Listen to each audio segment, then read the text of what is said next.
Pues muy buenas tardes, tengan todas y todos.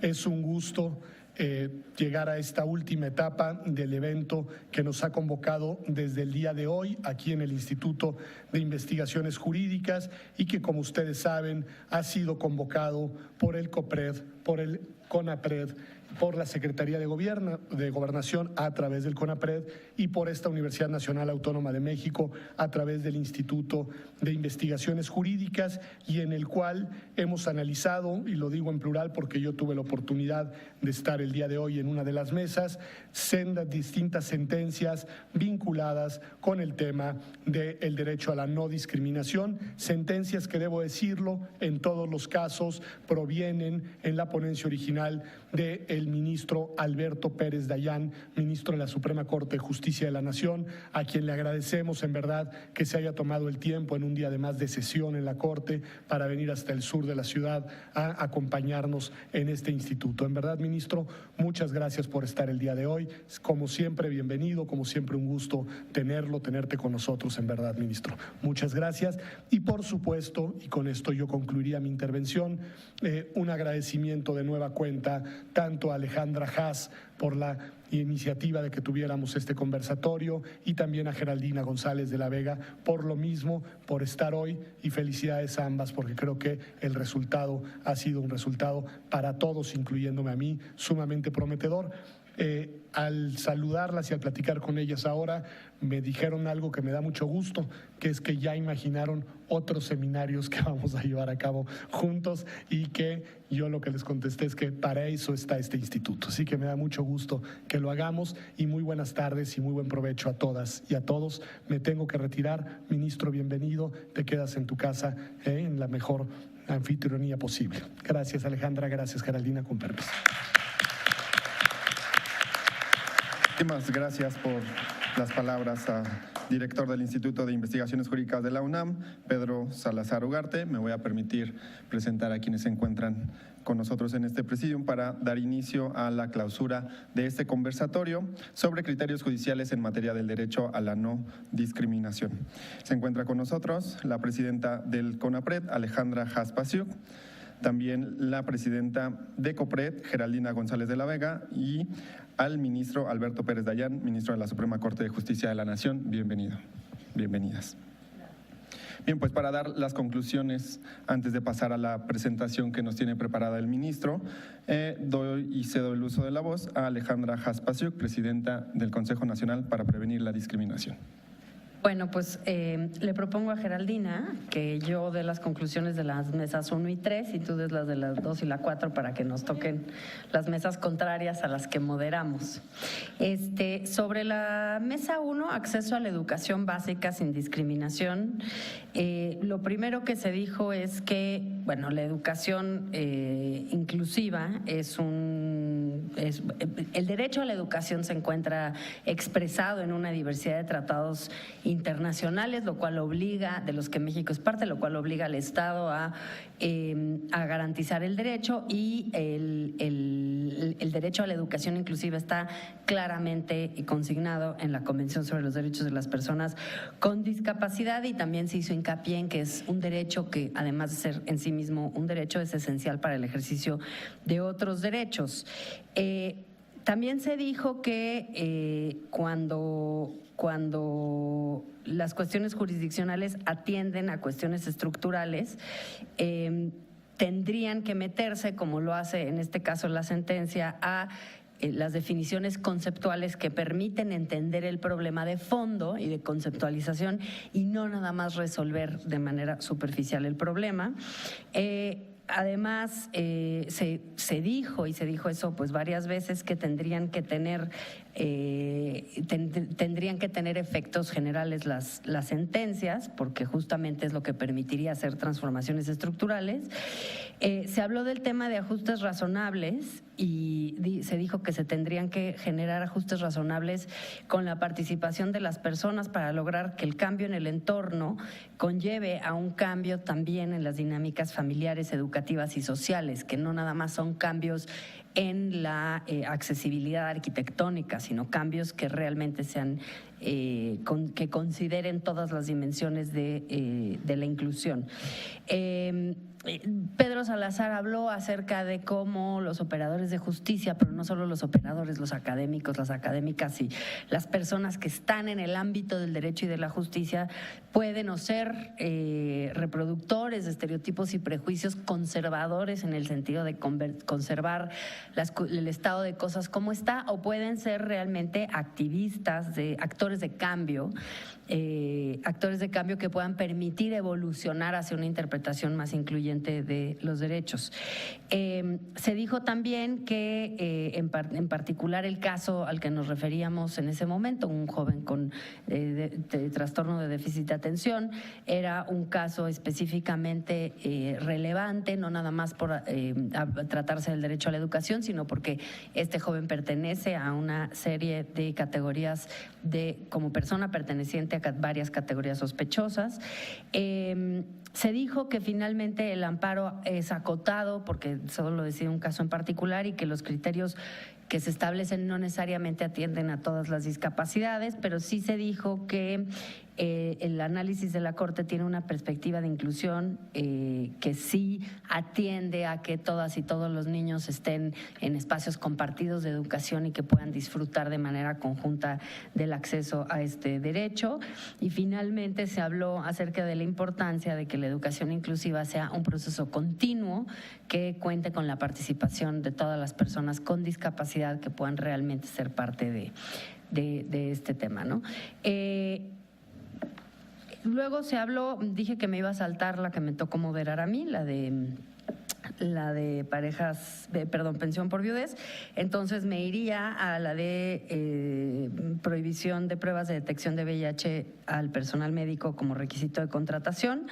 Bueno, ahí lo que se dijo es que la práctica de exámenes de VIH a los aplicantes no resulta necesaria para proteger el derecho a la salud de otras personas, y eso lo dice la sentencia, lo recoge la sentencia. La prueba de VIH a médicos viola el derecho a la confidencialidad y a la no discriminación al realizar un examen previo a la contratación.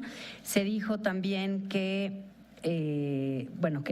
dice la sentencia que la protección del derecho a la salud de los derechohabientes del IMSS se protege realizando exámenes de VIH a personas que ya laboran y en especialidades específicas. Ahí, de manera muy concreta, Ricardo Baruch decía que cuando el médico está tratado, si el médico fuera portador de VIH y realiza cualquier tipo de intervención, incluso las quirúrgicas, no hay posibilidad de contagio, y sobre todo cuando el VIH está tratado y tiene niveles indetectables de VIH, que es lo que se ha probado incluso en parejas que tienen una VIH y la otra no, que si los niveles son indetectables no hay ningún riesgo de contagio en ningún caso, ni siquiera por una relación sexual. Se dijo también que, bueno, pues la posibilidad de que una persona sea portadora de VIH no puede justificar en ningún caso la invasión a la privacidad de los solicitantes, que no deparan ningún riesgo para trabajadores ni para pacientes, que la detección de VIH, y eso lo dice la sentencia y es importante destacarlo, de ninguna manera puede ser causal de despido, y eso también es una cosa que rescatar de la sentencia, que establece que si se despide a una persona con VIH, a un médico con VIH del IMSS, tendrían la carga de la prueba del despido la propia institución y no la persona despedida, que es una cosa importante. Y bueno, de manera general lo que se establece es que el problema, obviamente, pues como suelen pasar con estas cosas, es que el VIH no es tan problemático como sí lo son los estigmas, los prejuicios y los estereotipos, y sobre todo la falta de información que hace que vayan concretándose en prácticas discriminatorias de este tipo, que son las que estamos tratando de desmantelar. También se señaló que del ENADI se desprende que 56.6% de las personas encuestadas no permitiría que su hija o hijo se case con una persona con VIH, y 35%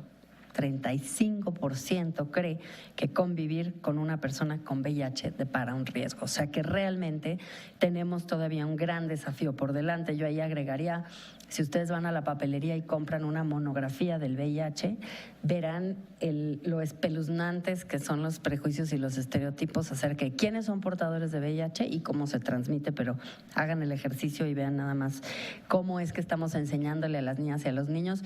Y eso pues es un riesgo porque por supuesto se anidan prejuicios y estereotipos, pero también es un riesgo no tener información científica acerca de las verdades de la transmisión, ¿no? Y bueno, de manera general se dijo que efectivamente, como lo establece de manera más amplia la sentencia, aceptar de manera tajante que las personas con VIH se encuentran proscritas del ejercicio de la profesión médica, que es al final lo que expresaba esa práctica del IMSS de hacer el examen previo al ingreso al IMSS, no solo afecta indebida y necesariamente el proyecto de vida de tales personas, sino que priva al Estado y a la comunidad de los beneficios y talentos que tales personas pueden aportar al sector salud, y bueno, eso afecta a la sociedad en su conjunto. Y finalmente lo que se dijo es que tendría que haber educación integral en sexualidad y campañas para eliminar la discriminación y para pues detectar cuáles son prejuicios y cuáles son realmente pues evidencia científica de la posibilidad de contagio, que no es para nada lo que suele, digamos, las personas pensar que son riesgos de contagio, y que, bueno, esto es tarea, por supuesto, de todas las instituciones del Estado y particularmente de aquellas que pueden hacer promoción de la información científica para el beneficio de toda la sociedad. Pues yo ahí me detendría, ministro. Me gustaría darle las gracias. Va a hablar Geraldina, pero antes de dejarle la palabra, quisiera darle las gracias por estar aquí. También darle las gracias por hacer todos estos proyectos de sentencia, darle las gracias porque hemos visto hoy que hemos avanzado mucho en los últimos pocos meses en acortar algunas brechas, y decirle que de manera general creo que lo que percibimos el día de hoy es una enorme inquietud de todas y de todos por lo limitado que es el juicio de amparo para hacer los cambios estructurales que necesitamos. Y yo les decía que a mí me parece que con todo lo limitado que es, un precedente es también un paso más hacia una transformación cultural, no es nada más un mensaje a los operadores de justicia, hablábamos incluso un mensaje a las autoridades administrativas, amplio espectro, pero también es una manera, porque así lo ha sido la Corte en los últimos años, una manera de avanzar culturalmente hacia cuestionar pues si termina siendo adecuado o no termina siendo adecuado, cómo se están interpretando las normas o cómo están privando los prejuicios y los estereotipos para la toma de decisiones públicas. Yo les decía sobre el tema de médicos con VIH que me parece muy curioso e interesante que la Corte, que es un órgano que básicamente se basa en el derecho, le dice a una institución que se supone se basa en la ciencia, que con base en la ciencia está tomando decisiones que son inapropiadas, ¿no? Me parece que habla mucho acerca de lo profundos que pueden ser los prejuicios y los estereotipos, y que una vez que ha permeado en la Corte el criterio de consultar otras fuentes y consultar fuentes de ciencia y médicas, pues vemos cómo los prejuicios y los estereotipos se despejan y dan lugar a grandes avances como estos que estamos viendo el día de hoy. No me voy a meter, pero bueno, muchas gracias, ministro, por el trabajo de usted y de todos los otros ministros de la segunda sala que han votado favorablemente y que han permitido estos grandes cambios.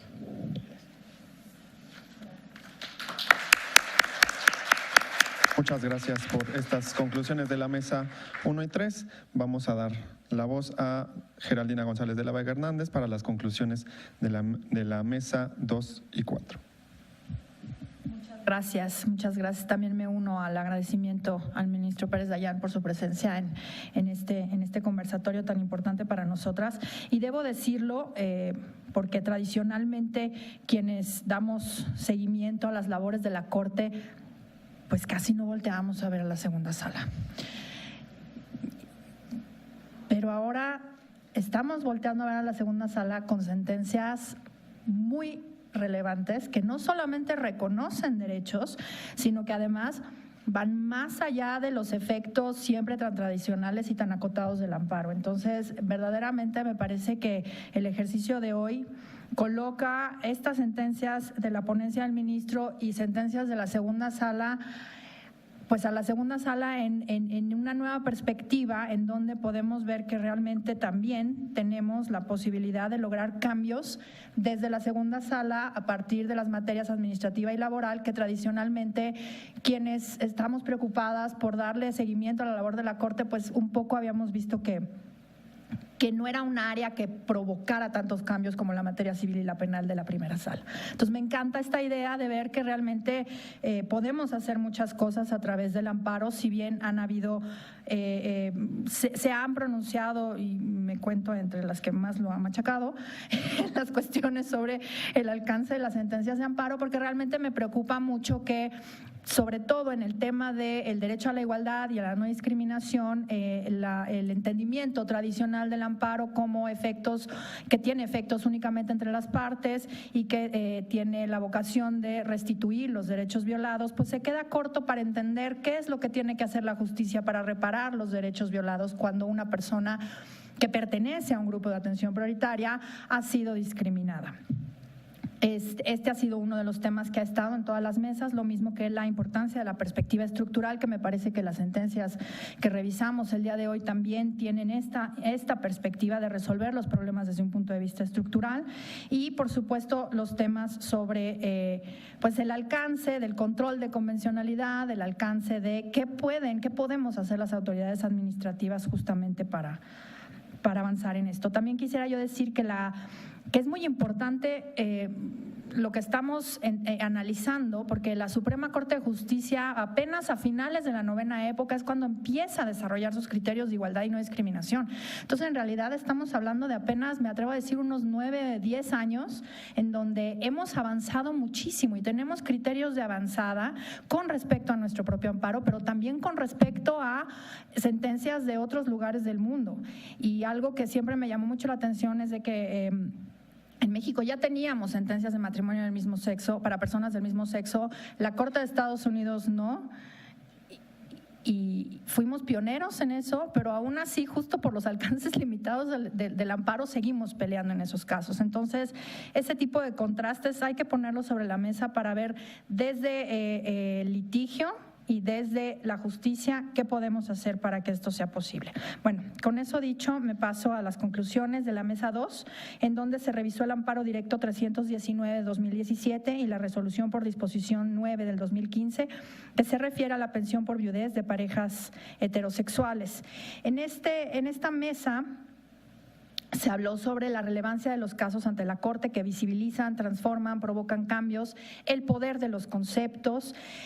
También se habló sobre la relevancia de la tutela efectiva y los alcances del amparo, no pedir al amparo cosas que no puede hacer y pensar desde otras herramientas del derecho qué podemos hacer con ellas. La necesidad de generar semánticas que permitan una mayor defensa al derecho a la no discriminación.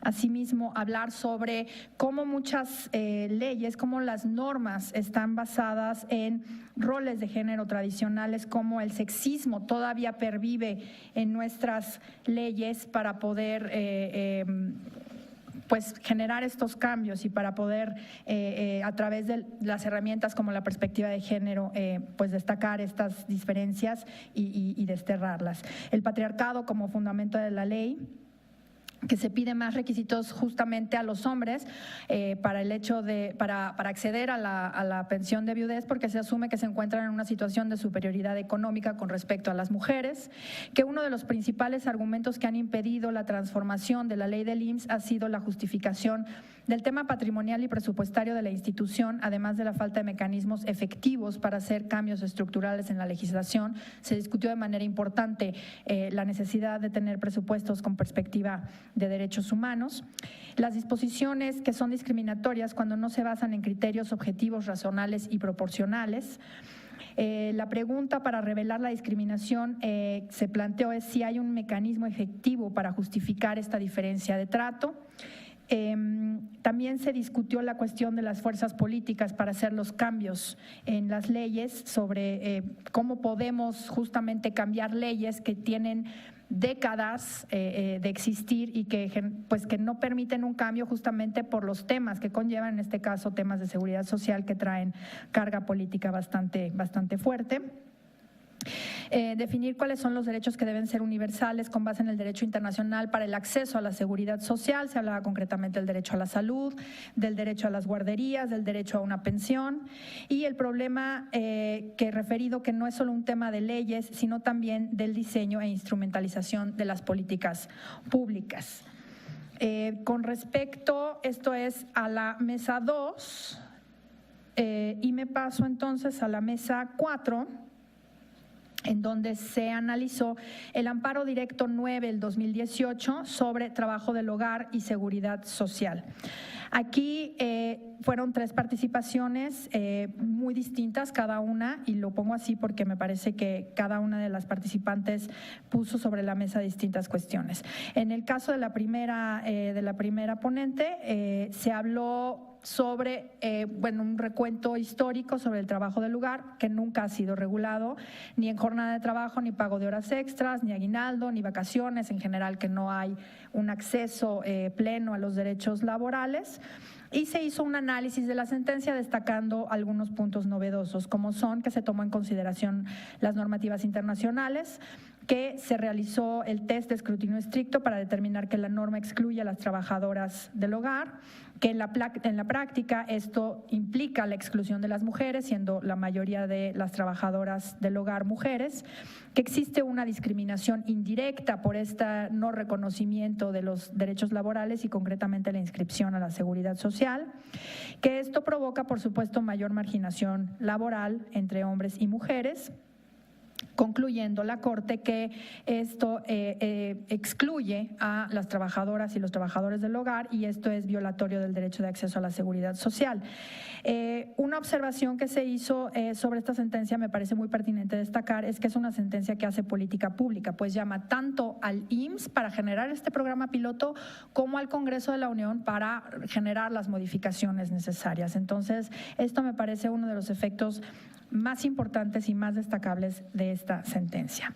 Posteriormente, se nos relató lo que se llamó el lado oscuro que tuvo la sentencia, pero es referida al trabajo que tuvo que recorrerse o que realizarse para llegar a esta sentencia, durante todo el procedimiento jurisdiccional. Y se concluyó que la primera lección fue que la Suprema Corte de Justicia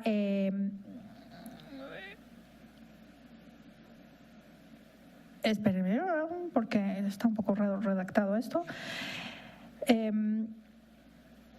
Es que para poder llegar a la Corte se tuvo que recorrer un camino bastante complicado.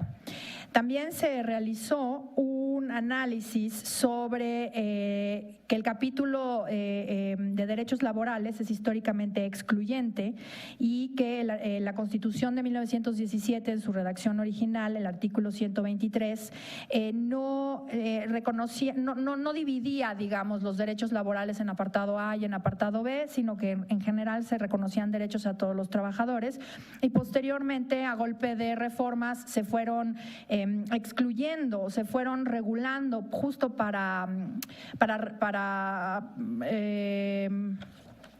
controlar a ciertos grupos de trabajadores a través de estas reformas y a través de su exclusión de determinados derechos o a través de el establecimiento de determinadas normas específicas de acceso a los derechos.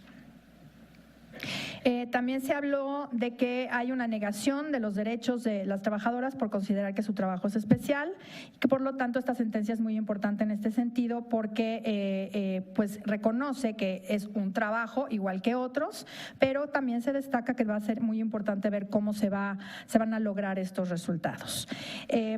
También se habló sobre la parte de que fue un proceso muy largo de muchos años de trabajo y que las trabajadoras no pararon para lograr este momento. Se destacó la cuestión del contrato, que es una de las herramientas más necesarias para garantizar derechos. Por último, la última ponente habló sobre La importancia de destacar que las trabajadoras del hogar viven o vivían hasta que no se reconoce esta cuestión, en la excepcionalidad de quien no tiene derechos, pues son excluidas de la ciudadanía plena. También se hace un análisis desde un punto de vista de perspectiva de género, pues se habla sobre de que los hombres tienen otro tratamiento, pues tienen tareas más claras y horarios más cortos que las trabajadoras. El trabajo de cuidado, en donde la persona cuidada y la cuidadora y la familia son los grupos que se benefician a través de este tipo de reconocimientos. Se habló también de la plusvalía en el tiempo. Las otras personas utilizan este tiempo para trabajar, para el ocio, para estudiar, cuando en realidad no se reconoce el valor del trabajo de cuidado para que otras personas que no lo realizan puedan aprovechar su tiempo de distintas formas. La visión de horas es invisible, pues no la vemos. La sociedad que reconoce el valor del trabajo del hogar, ni remunerado ni no remunerado, que justo el trabajo de cuidado se funda o se sostiene en un mandato de género que es aún más infravalorado, y que de manera institucionalizada entran en esta excepcionalidad. También se habló sobre la división sexual del trabajo, que está por supuesto relacionado con estos comentarios sobre los trabajos de cuidado como una forma de permitir que otras personas que no lo realicen otras tareas, la organización social que sostiene como un vértice de las desigualdades por razón de género, y que en realidad interviene como una salida a esta excepcionalidad el plan piloto del IMSS. Y bueno, en general estas fueron las conclusiones a las que se llegaron en la cuarta mesa sobre trabajadoras del hogar. Y bueno, nada más comentar algo que se mencionó al principio y que quería yo también destacar sobre la importancia del derecho como una herramienta de cambio. Y creo que gracias a estas sentencias que estamos analizando el día de hoy, podemos ver cómo a través del derecho y a través del acceso a la justicia efectivo para todas las personas, podemos generar cambios que por un lado visibilizan la discriminación, la exclusión, la desigualdad estructural, y que por otro lado nos demuestran que pues el derecho, las normas jurídicas y su aplicación adecuada y su interpretación adecuada por parte de los y las juzgadoras, pues tiene verdaderas consecuencias positivas en la vida de todas las personas. Y pues yo aquí lo dejaría. Agradezco mucho la posibilidad de participar aquí y pues muchas gracias. Muchas gracias por estas conclusiones de las mesas 2 y 4. Por supuesto, agradecemos a las dos presidentas por las conclusiones de las 4 mesas, y también queremos agradecer a los medios de comunicación que hacen la cobertura de esta clausura, y tampoco olvidamos a quienes han hecho la interpretación de lengua de señas mexicana, a Gabriela Hernández y José Luis Magaña. Muchísimas gracias por su participación a lo largo de todos estos trabajos en el conversatorio. Bien, pues me voy a permitir presentar al ministro Alberto Pérez Dañán leyendo una pequeña semblanza. Cursó la licenciatura en Derecho en la Universidad La Salle, realizó los estudios correspondientes a la especialidad en Amparo en la Universidad Panamericana y en el Instituto Mexicano del Amparo, y la especialidad en Derecho Constitucional y Administrativo. También la maestría en Derecho y el doctorado en Derecho en la Universidad Nacional Autónoma de México. Es tutor académico de la División de Estudios de Posgrado de la Facultad de Derecho de la UNAM, profesor de la Universidad de Yucatán, del Instituto de la Judicatura Federal y de la Universidad Panamericana, Campus Guadalajara. Ha sido conferencista en diversos temas jurídicos, especialmente Amparo, Derecho Constitucional y Derecho Administrativo en la Universidad del Mayab, en la Universidad Marista, en el Instituto Tecnológico Autónomo de México, en la Universidad de Estudios de Posgrado en Derecho, en el Instituto de la Judicatura Federal, así como en la Universidad Autónoma de Tlaxcala y en la Universidad Autónoma de Veracruz, también en la Universidad de América de Acapulco y en la Universidad Cervantina de Nuevo León, entre otras instituciones. Integró el Comité Académico del Instituto de la Judicatura Federal y fungió como sinodal en el primer concurso de oposición para designar magistrados de circuito y jueces del distrito. Es miembro de la Barra Mexicana, del Colegio de Abogados de la Academia Mexicana del Derecho Fiscal, de la Asociación Nacional de Doctores en Derecho y fundador del Claustro de Doctores de la Facultad de Derecho de la Universidad Nacional Autónoma de México. Fue juez primero de distrito en el estado de Yucatán y quinto del Distrito en materia penal en el Distrito Federal, magistrado del Primer Tribunal Colegiado del 14º Circuito y del Octavo Tribunal Colegiado en materia civil del Primer Circuito, y magistrado propietario en la Séptima Tribuna Colegiado en materia administrativa del Primer Circuito. El 22 de noviembre de 2012, el Senado de la República lo designó ministro de la Suprema Corte de Justicia de la Nación, cargo que asumió el 1 de diciembre siguiente, quedando adscrito a la segunda sala del Alto Tribunal, de la cual fue electo presidente el 19 de marzo de 2015 para el periodo que culminó el 31 de diciembre de 2016. Ahora sí, vamos a darle la palabra para su ponencia, ministro. Adelante. Muchas gracias.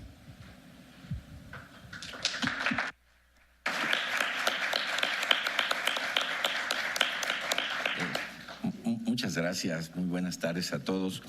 Es muy importante para mí expresar mi gratitud a la máxima casa, que no solo de estudios, sino de investigación y docencia de nuestro país, que es la Universidad Nacional Autónoma de México, quien a través del Instituto de Investigaciones Jurídicas y su director da alojamiento a este ejercicio de comunicación que permite en el análisis de sentencias recaídas a casos específicos escuchar opiniones, sugerencias, críticas y modificaciones que permitan finalmente reforzar los criterios que sobre tales temas se han tomado, o en su caso abandonarlos frente a razones de mayor peso que se generan precisamente en estos intercambios. Asimismo, el agradecimiento a dos instituciones ejemplares en el tema de la no discriminación, como lo son CONAPRED y COPRED, ambas representadas aquí por sus presidentas, activistas incansables, que siempre empeñan su tiempo, su dedicación y su conocimiento en la obtención de estos resultados hoy tangibles. Esto me lleva a hacer dos comentarios. Uno, primero, compartir con todos ustedes que ya hay señal de telefonía y datos en estas instalaciones. Hace algunos años no había nada, ni siquiera teléfono alámbrico. Es decir, entrábamos, si podemos hablar en términos estrictamente de derecho, a la nada jurídica, no teníamos oportunidad. Nos desconectábamos. Para los estándares de uso de la comunicación celular, móvil, datos, esto es hoy ya impensable. Es un reto a la angustia. No sabe uno si puede sobrevivir. Hoy ya tienen ustedes la tranquilidad de que hay comunicación. Celebro quién lo tuvo, quién lo hizo. Llegué aquí a venir entonces al limbo. Eso pasaba, hoy ya no. Llegó la modernidad, además de lo que ya existía en este instituto. Sí, tiempos heroicos.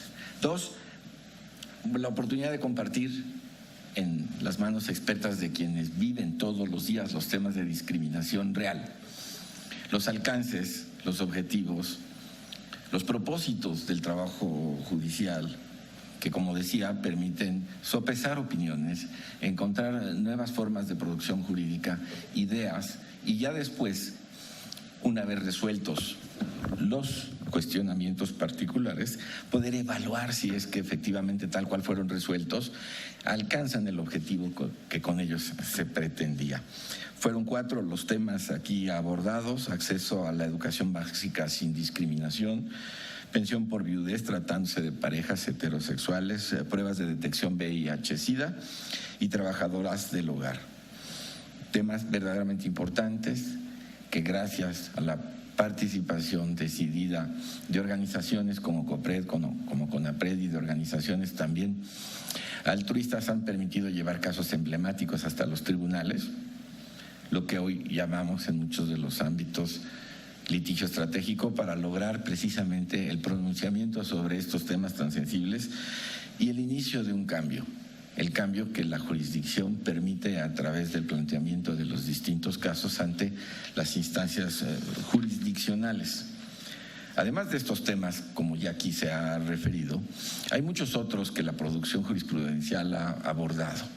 Nomás por recordar algunos cuantos: la responsabilidad patrimonial del Estado, las redes sociales y los servidores públicos, la educación inclusiva, es decir, solo un tipo de educación y no una educación especial, pruebas de concubinato en el caso de las Fuerzas Armadas, el uso de Internet y las páginas de consulta, o uno muy conocido como Pabellón 13, que también trata el fenómeno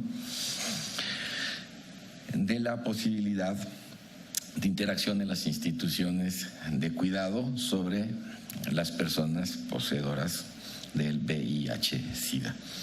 Todos estos elementos no podrían existir si no se dan a través de la suma de todas estas voluntades quienes hacen los planteamientos específicos, y sumado a las figuras que hoy la legislación a través de institutos de investigaciones como este en el que nos encontramos y muchas otras organizaciones han ido modificando el orden jurídico constitucional que nos rige para darnos figuras como la del interés legítimo, el control difuso y la nueva dinámica de los derechos humanos y la aplicación de la convencionalidad, que se consideran así ya los instrumentos básicos para alcanzar este tipo de resoluciones distintas a las tradicionales de resolución de los casos jurisdiccionales.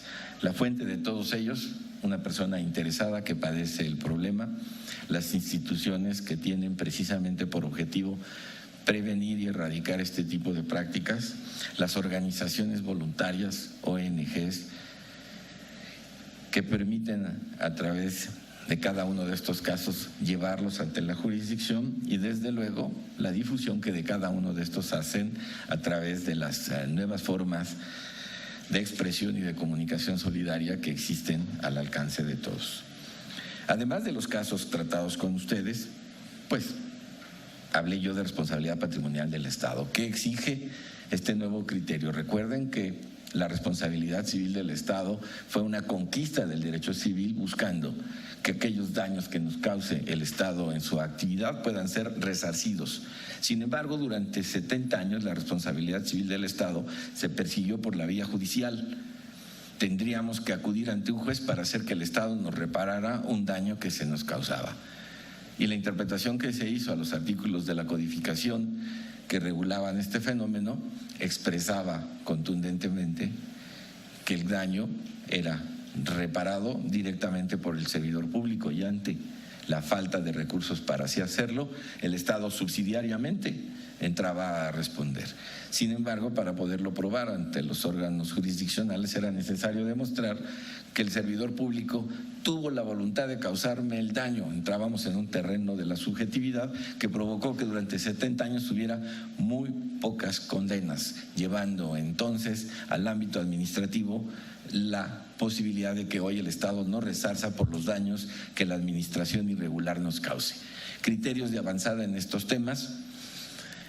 De acuerdo con el esquema constitucional, ustedes tienen que demostrar, o la pretensión se colma cuando se demuestra que hubo un daño producto de una actividad administrativa irregular. La interpretación inicial que los tribunales dieron en los contenciosos administrativos era: demuéstrame que existe el daño, y tú mismo, a quien se te causó el daño, demuéstrame que la actividad administrativa fue irregular. Esto es, que incumplió un deber de cuidado, de pericia o de cualquier otra cosa, faltando a sus deberes administrativos, que me causó el daño. ¿Y hacia dónde avanza la jurisprudencia? A advertir que probar la actividad administrativa irregular del Estado es altamente difícil. ¿Y en qué aterrizamos? Hoy el particular que requiere de una indemnización solo tiene que demostrar que el daño causado por el Estado es producto de la acción u omisión del Estado. En tanto yo me acerco a ella para que me resarza, tiene que contestarme por qué no me resarce, considerando que la administración actuó de manera regular. A ella le corresponde demostrar que su actuación fue regular. El caso concreto que nos dio la oportunidad para resolver así fue el desbordamiento de un canal de aguas negras en la salida de la carretera hacia Puebla, en donde los daños fueron moral, física y materialmente incalculables. Y el Estado exigía: no solo tienes que demostrarme que el derramamiento de esas aguas causó un daño en tu propiedad, sino además por qué sucedió, dónde está la actividad administrativa irregular que me lo causó. Si de por sí ya se tiene el flagelo del daño, Además, ahora tengo que demostrar si las paredes que contienen todos esos líquidos están hechas del hormigón necesario, si la altura es la correcta, si en previsión de una lluvia inusual esto puede derramarse, o simplemente tratar de justificar por qué en este único caso, quizá en el mundo, un canal de esas características pasa por encima de donde se vive. Casi todos ellos vienen por la parte de abajo, pueden desbordarse, pero ya es altamente improbable que esto alcance un nivel para afectar a los demás. Pero cuando pasa arriba, cualquier fisura provoca el inundamiento. ¿A qué se llegó con estos criterios? Hoy yo solo pruebo el daño y la causal de vinculación entre aquello y lo que me sucedió. Y la autoridad, si me niega la indemnización, tiene que explicar por qué su actividad fue regular. Y a partir de ella yo ya lo contrasto en un contencioso y puedo demostrar que no fue regular, pero no tengo que empezar por demostrar que fue irregular. Redes sociales. Hoy, mediante la suma de voluntades, permiten que alguien que se comunica a través de redes sociales tenga quien le escuche.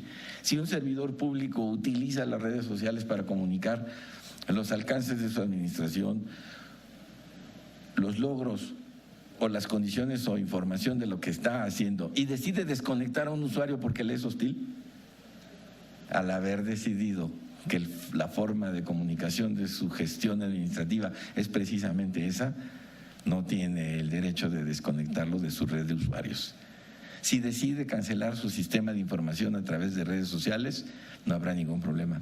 Pero si lo mantiene, está obligado a dejarnos conocer precisamente lo que informa mediante un sistema de conexión que no nos excluya. Educación inclusiva, me referí hace un momento, a través de una resolución judicial se logró unificar el sistema de la educación en nuestro país. No hay educación especial para personas de condición especial, todos somos exactamente iguales. El derecho para recibir educación nos permite estar junto a todos.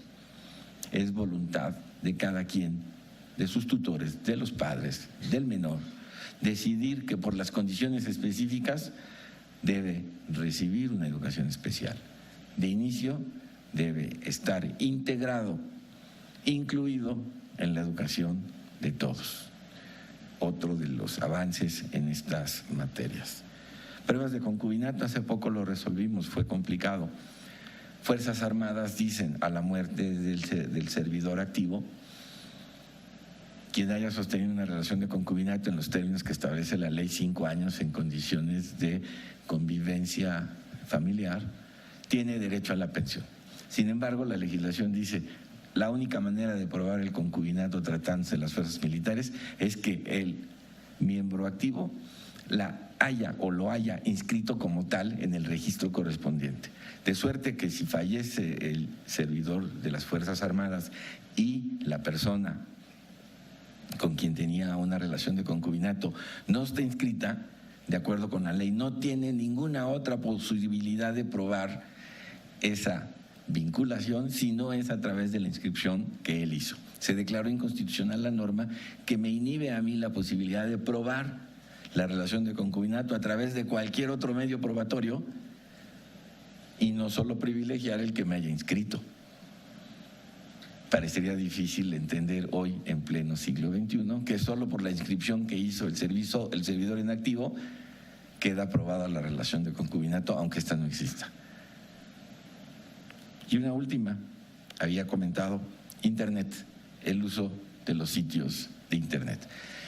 Entre las facultades que se le han entregado al Instituto Mexicano de la Propiedad Industrial está la de la posibilidad de bloquear pantallas, sitios de Internet, cuando considere que en esos sitios se explota, sin el pago correspondiente de los derechos de autor, distintas obras protegidas necesariamente por la norma. Sin embargo, una decisión jurisdiccional también permitió, primero, considerar que hoy la expresión de las personas a través de las herramientas tecnológicas como Internet forma parte de su libertad de expresión.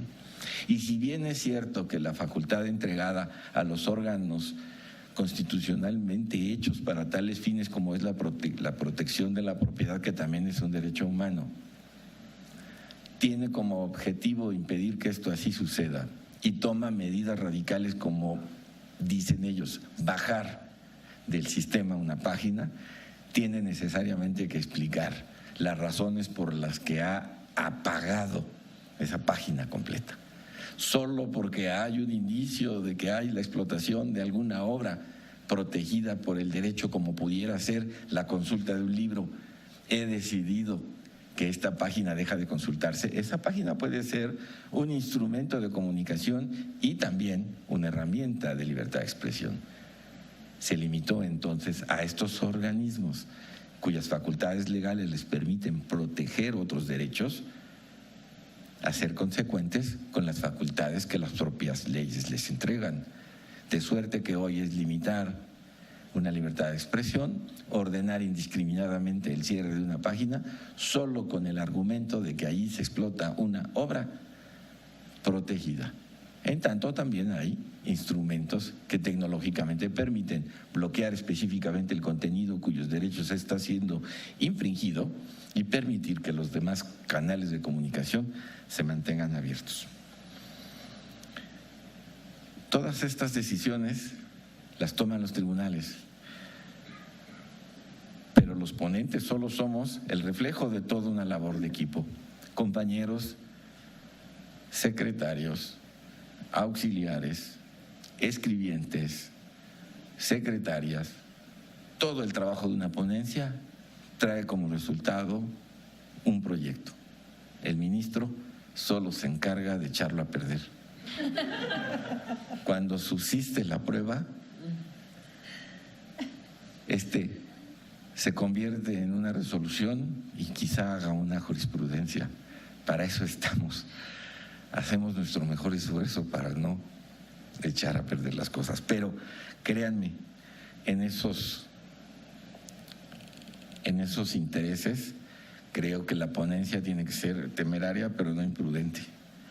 Idealista, pero no fantasiosa. Consciente de su responsabilidad, pero no activista. El juzgador debe estar bien intencionado, pero no puede tomar para sí una labor que le situaría en una condición de parcialidad.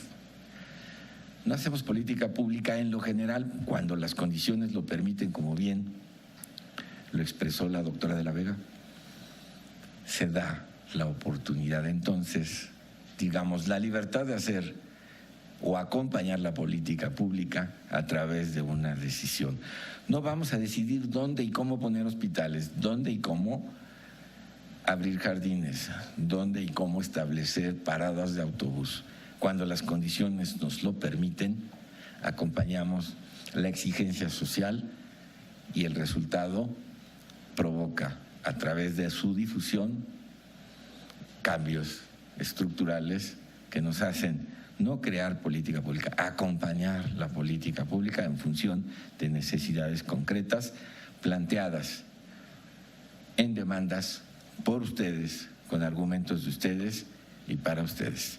De ahí que lo importante de este tipo de ejercicios es que al momento de elaborar una demanda deban tener claro que si ese argumento convence al tribunal, se habrán ustedes convertido en la semilla de este cambio.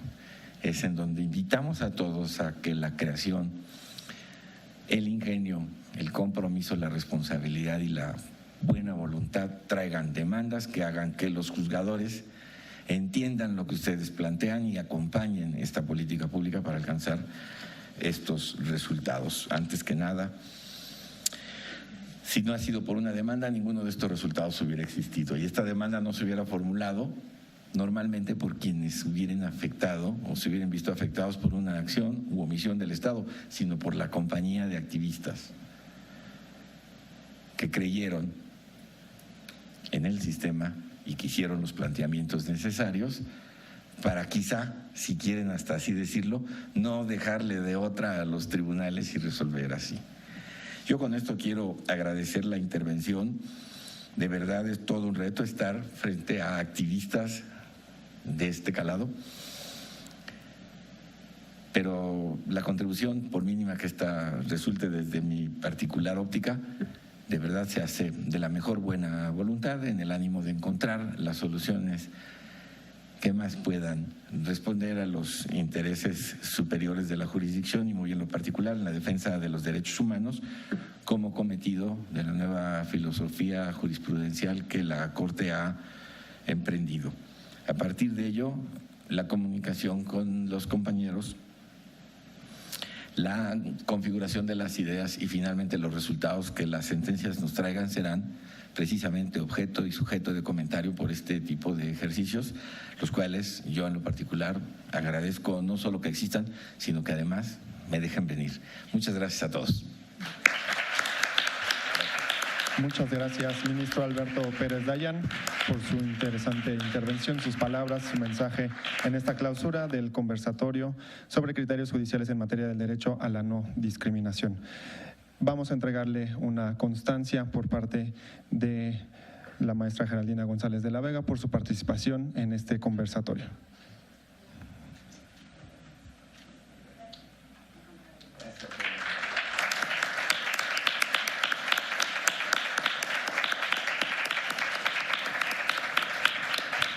Y para dar el mensaje de cierre, doy la palabra a la maestra Alejandra Jaspasio.